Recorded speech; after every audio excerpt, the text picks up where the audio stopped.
Welcome to the AFR Saints channel, where we provide you daily content on your favorite team, the New Orleans Saints. Do us a favor and hit that subscribe button. Be sure to leave your comments below and smash that like button. Who dat? The Saints, they wrapped up mandatory minicamp today over down there in Metairie. John Hendrix of the Saints News Network joins us now to recap all the news of the day, and there was plenty to come out of Saints minicamp here today. He's on Twitter at John J. Hendrix. If you want to give him a follow. John, we appreciate the time. How are you? Man, I'm doing great. Thanks for having me. Hope you're doing well, too. Absolutely. Look, I do have questions actually about guys and how they did in minicamp and things of that nature, but I feel like we have to start with all the news, whether it's contract or injury related. Let's start with Juwan Johnson, kind of just take him in order of what kind of came out first. He needs surgery on the foot, indefinite amount of time that he's out. They hope to have him back for the opener, but no guarantee, obviously, there. Just kind of your thoughts on the state of the Saints tight end room now without Juwan Johnson. Yeah, look, I mean, it was already a little bit questionable because they were missing Tommy Hudson, and then Michael Jacobson left practice a little bit earlier the other day, and he ended up coming back out there. But, you know, in the same breath, Dallin Holkers looked good. I think Foster Moreau has absolutely bulked up this offseason, and so I think he's looked pretty good too. But, you know, outside of that, Taysom Hill was working with the tight end group today.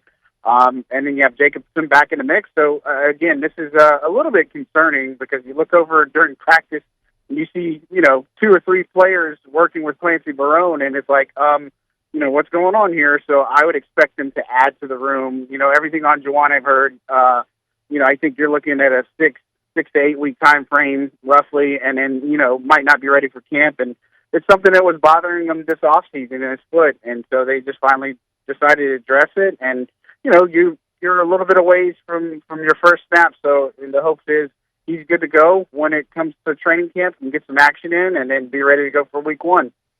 You mentioned Dallin Holker, and obviously that's a guy that everyone's, kind of had eyes on really since the Saints took him as the undrafted free agent and committed the sum of money that they did to him. What has stood out about him in OTAs and minicamp? Yeah, look, I think when he came on board, I said this is going to end up being everybody's fan favorite. And look, he's delivered in a lot of ways. I mean, he just kind of seems to find a way to get open and find soft spots in the coverage. He makes great catches. It fits the Saints offense and what they're trying to do in attacking the middle of the field.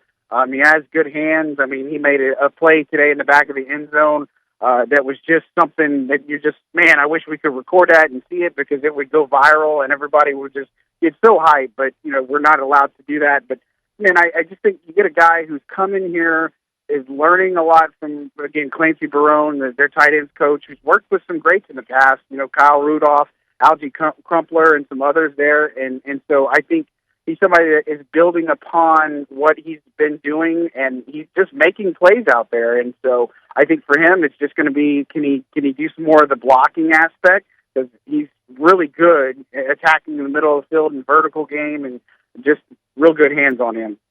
You mentioned them potentially adding somebody. What are the chances that that's Jimmy Graham? Obviously, everyone's going to look at him with the familiarity and the interview that he gave to ESPN Wednesday about, if the Saints need me, I'm there, and they'll tell me when to retire or whatever. What are the odds that it is Jimmy Graham?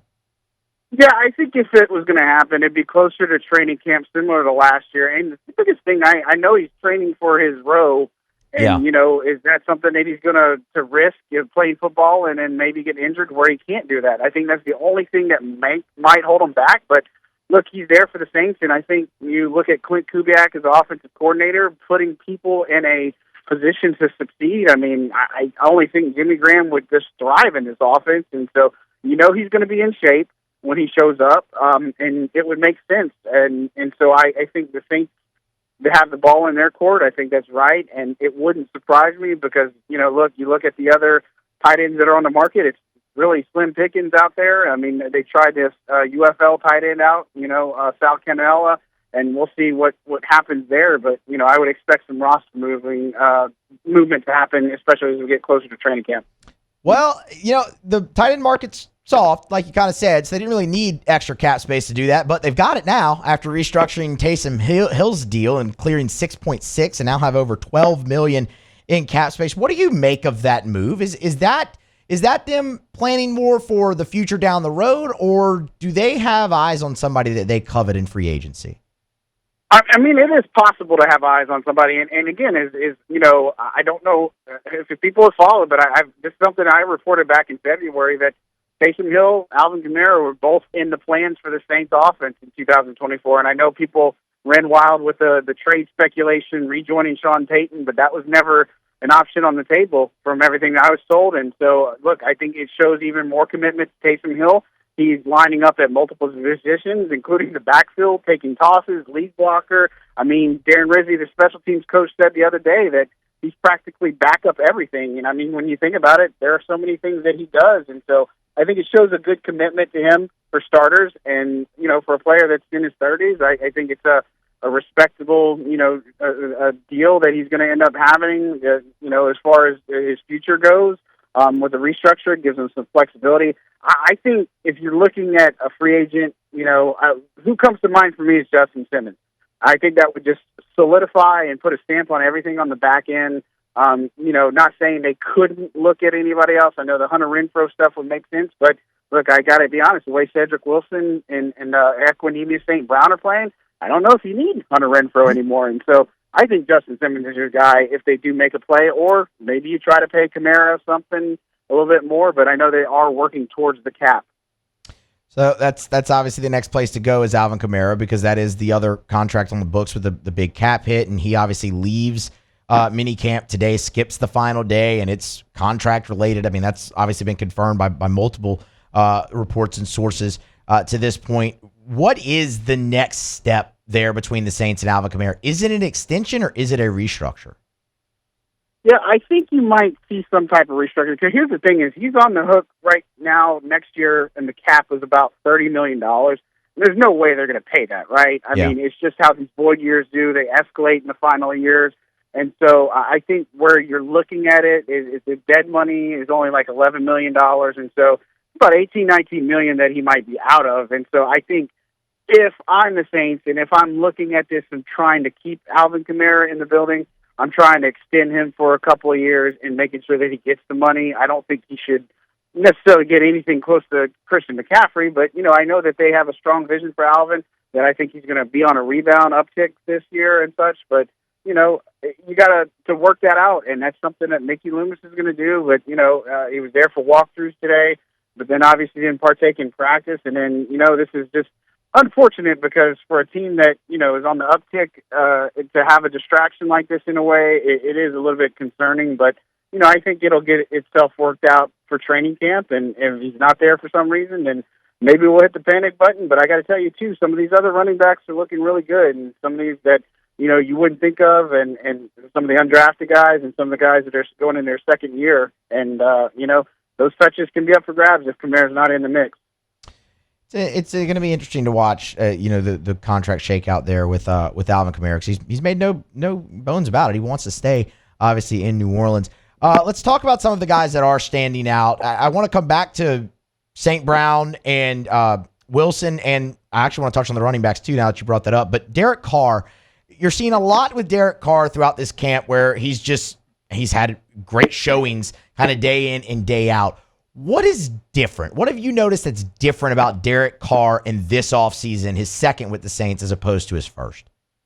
Yeah, I think the comfort level. I mean, I think last year was a learning experience. I know a lot of last year was a learning experience for a lot of players. And, some players got away in the offseason and just needed to unplug and such because it was that tough. But, for Derek, I think it is catering an offense that fits his play style. And, like they said, once they changed things up late in the season and went more to this play action style attack, Derek put up solid numbers down the stretch. And, unfortunately the Saints didn't get in and it was too little too late. But I think what you're seeing is him getting the ball out quicker, which is going to lead to him not taking a lot of more hits like he did last year. I think he's more on the same page with Chris Olave. Obviously it was a big connection today to end in the game sequence that they ran. And, look, I think early on, one of the things I wrote about is the fact that once, they had a misconnection, a mispass, and he made it a point to go up to Chris and say, that's a bad ball on my part. And look, you see the chemistry gelling there. I think you just see everything kind of coming together for him. and his comfort level that they've got an offense that he's extremely intelligent and he fits, and that, it's only going to mean good things, hopefully, for the Saints. Why is he a better fit in this offense as opposed to the one he played in last year? Because, it's 2 years in a row learning a new system, but the improvement just seems marked this year. Yeah, look, it's a system familiar to what he's been running, right? I think that's the biggest thing. And so, look, the Saints were running an offense that they had ran basically for about 16 years. And again, the use of more motion, him taking more snaps from shotgun or using all sorts of different decoys and shifts and all that, that's just going to bode well, because if you can get the defense off their game for just a half second, that means all the difference in the world. And I think with Klint Kubiak, he's bringing wrinkles in that are making the offense click and gel better. Like we saw screen pass to Alvin Kamara yesterday. Yeah. Screens aren't something that happens. We saw a wheel route. That's something, 2 routes that can work really effectively, and to not put one of your best offensive players in a position like that last year and years before is a little bit concerning. But, for Klint Kubiak, I think he's figuring it out, and he's been intentional with everything.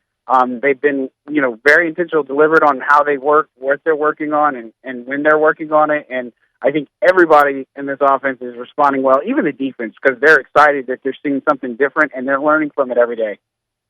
All right, John, I'll get you out of here on this one. Your time very much appreciated. You piqued my interest with the running back conversation there, because obviously that's a position for the Saints last year that was marred by injury throughout, and you just didn't get a lot of production there. What is standing out about the guys at the running back room so far here early on in the offseason?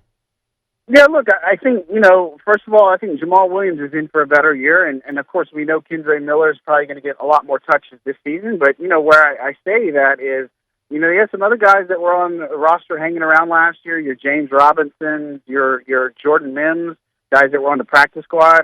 Jordan Mims is a guy who's been getting a lot of first-team looks, red zone looks. He's doing a lot of things in special teams, too. He's doing everything necessary to make sure he's in a position to try to make this roster. And so I think that's exciting. He's a guy that should be on the radar. Coming out of college, the Saints wanted to get him, but Buffalo came to the table first, and once Buffalo let him go, the Saints pounced on him, and they were extremely excited about this guy. And so I'm not telling you he's going to be the starter, he's going to be doing this, but again, it's one of those names that you keep an eye out on. But I like what I've seen from James Robinson, Jacob Caboti, their undrafted guy out of UL Lafayette. And so, look, I think ultimately it's Kendre and Alvin Kamara leading the load, and then Jamal Williams is going to be better and more efficient. But, you got to look at the guys behind him that, there's something to be said about that. And, of course, you can't overlook Taysom Hill taking some of those shares, too. Yeah, I'll go Taysom. Line him up anywhere. Swiss Army knife. It's the old adage that we've heard for years now with Taysom Hill. John Hendrix, Saints News Network, also the host of Second and Saints podcast. Y'all give that a listen. Give it a subscription. Follow him on Twitter at John J. Hendrix. John, we appreciate the time and the insight, man. Thank you. Appreciate it. Have a good rest of your show. Hey, thanks so much for watching. Please leave your comments. I love to interact, and be sure to hit the red subscribe button below.